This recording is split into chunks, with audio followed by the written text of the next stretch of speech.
Well, students, today we will solve the fourth problem in cash flow statement.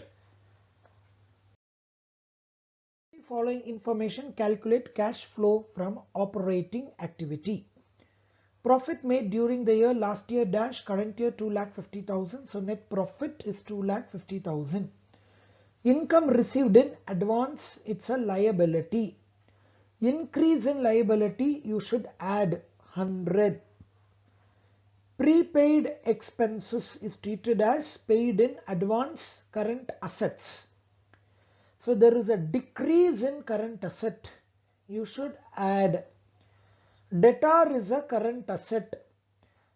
There is an increase in debtor 15,000. Last year 80,000. Current year 95,000. So increase in debtor 15,000 minus. BR is a current asset. Last year 25,000, current year 20,000. So decrease in current asset, add.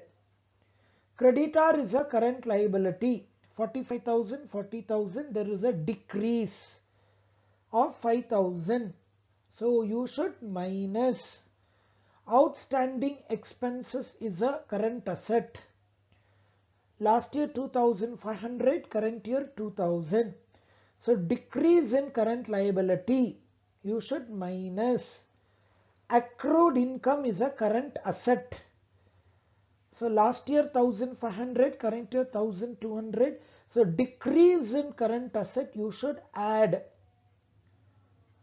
Bills payable is a current liability. There is an increase in bills payable by 2,000. Increase in current liability, you should add. So students, net profit 2,50,000. Increase in income received in advance 100. Add decrease in current asset 200. Decrease in current asset 5,000. Add decrease in current asset 300. Add increase in current liability 2,000.